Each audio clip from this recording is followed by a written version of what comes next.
The Earth is under attack. And rather than just completely obliterating us, our attackers have decided to simply cut our planet in half. Is this an act of mercy, or the planetary equivalent of a slow and painful death? Once the cutting begins, the devastating effects would be felt all over the world. Which parts of the globe would be safest? How long would life on Earth be able to survive? And what would allow our planet to regenerate itself naturally? This is What If, and here's what would happen if the Earth was cut in half. Ripping Earth in half might not mean instantaneous death for everyone on the planet. Instead, some people might be able to survive for a short while, if they happen to be in the right place at the right time. But as the planet rapidly crumbles around them and our social systems fall, it wouldn't be long before mass hysteria sets in. How long would it be before the remaining humans start to turn on each other? It might start as just a bright light in the sky, something that you could quickly shrug off. But then, as the ground beneath you starts to shake violently and the light keeps getting brighter, you'd know that something is seriously wrong.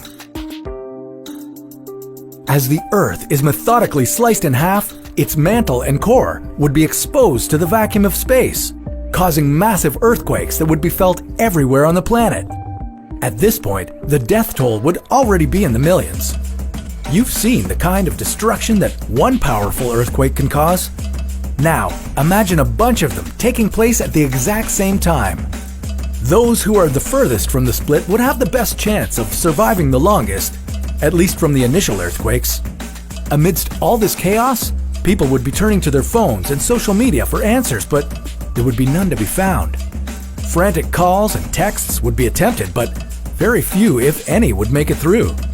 Because at this stage, almost all of the planet's human inhabitants, 7.5 billion people, would be without electricity.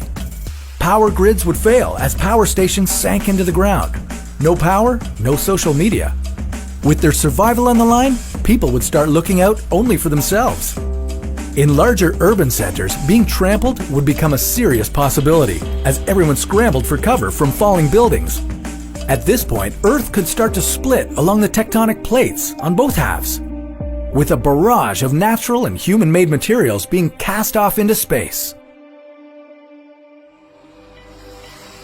The slice would have also cut through Earth's atmosphere, exposing the planet's surface to the vacuum of space and resulting in even more natural disasters for anyone lucky enough to survive past the first couple of days.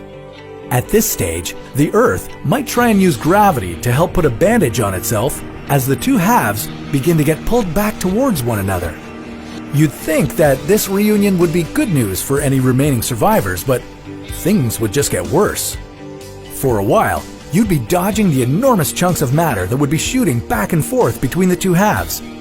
And then eventually, you'd experience astronomical heat levels as the Earth becomes nothing more than two spinning orbs of molten rock.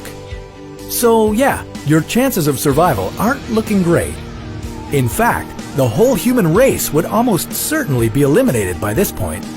The two rocks that we used to call Earth would continue circling each other for hundreds of thousands of years until they'd finally collide to form a new, much smaller Earth.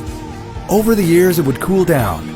Microscopic life would appear, and eventually, like hundreds of millions of years later, that life could, theoretically, evolve into some new version of the human species. Maybe one day, the new inheritors of the Earth would find a relic of our civilization that would kickstart their understanding of the history of the planet. But that's a topic for another What If.